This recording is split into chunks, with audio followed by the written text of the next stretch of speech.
Hello everybody, నేను Sujani. Welcome to my channel salt and Sujani. ముందుగా అందరికీ వినాయక చవితి శుభాకాంక్షలు అండి. ఈ పండుగ అంటే నాకు చాలా ఇష్టం అండ్ ఇప్పుడు చేస్తున్న ప్రసాదం రెసిపీ కూడా నాకు ఇంకా ఇష్టం. దీనికోసం ఒక ప్యాన్లో నేను 1 టేబుల్ స్పూన్ అంతా నెయ్యి తీసుకున్నానండి. దాంట్లో ఒక 2 టేబుల్ స్పూన్స్ అంతా జీడిపప్పు వేసుకొని దోరగా వేయించుకున్నాను.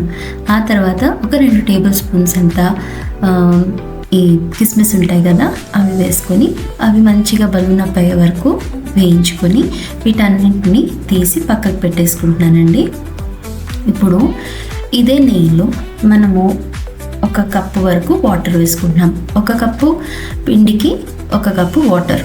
ఓకే, అట్లనే దాంట్లో 1 చిటికెడంత ఉప్పు అండ్ ఒక 2 టీ స్పూన్స్ అంతా షుగర్ వేసుకుంటే తాలికలు చప్పగా లేకుండా ఉంటాయి.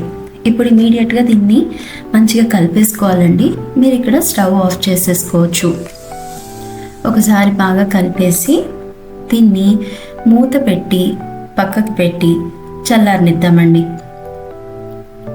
చల్లారిన తర్వాత దీన్ని మంచిగా చపాతీ పిండి ఎలా అయితే కలుపుకుంటామో అలా బాగా నీట్ చేసుకోవాలన్నమాట.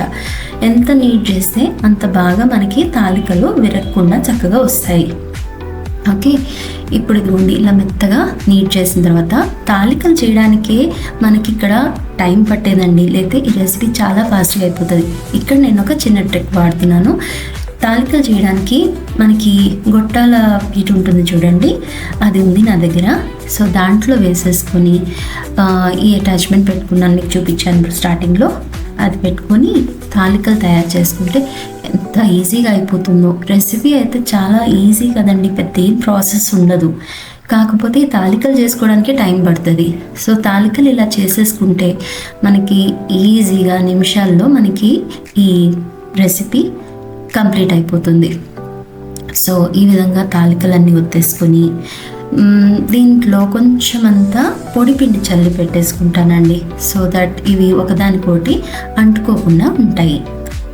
ఇప్పుడు వచ్చేసి ప్యాన్లో మనము 1 కప్పు పిండికి 3 కప్పుల నీళ్లు తీసుకుంటున్నాను.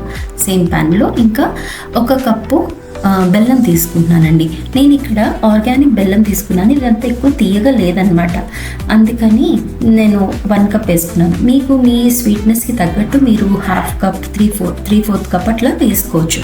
ఒక చిటికెట్ సాల్ట్ కూడా వేసుకున్నానండి.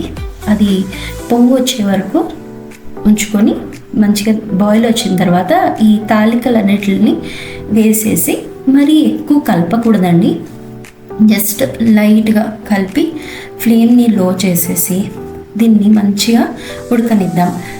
లైక్ మంచిగా ఉడకడానికి నాకైతే ఇక్కడ ఒక 10 మినిట్స్ టైం పట్టిందండి. ఇదిగోండి ఇలా మంచిగా ఉడికిపోయింది. ఇప్పుడు దీంట్లో కొంచెం ఇలాచీ పొడి, ఒక 1/2 టీ స్పూన్ అంత ఇలాచీ పొడి వేసి కలుపుతున్నాను. ఇంకా దీంట్లో స్లరీ కూడా వేస్తారండి, బియ్యం పిండిది. నాకు అవసరం పడలేదు, థిక్నెస్ మంచిగా సరిపోయింది. ఇంకా వేయించి పెట్టుకున్న డ్రై ఫ్రూట్స్ 1 టీ స్పూన్ అంత నెయ్యి వేస్తే చాలా బాగుంటుంది. అంతేనండి, మనకి ఇక్కడ నైవేద్యం పెట్టడానికి వినాయక చవితికి పర్ఫెక్ట్ ప్రసాదం రెసిపీ రెడీ అయిపోయింది. చేసుకొని తప్పకుండా ఎంజాయ్ చేయండి. నేను ఇక్కడ దీన్ని పిస్తా యొక్క షేవింగ్స్ తోటి గార్నిష్ చేసుకున్నాను. ఇది ఆప్షనల్. సో ఇదండి. వన్స్ అగైన్ మీ అందరికీ వినాయక చవితి శుభాకాంక్షలు. Thank you for watching.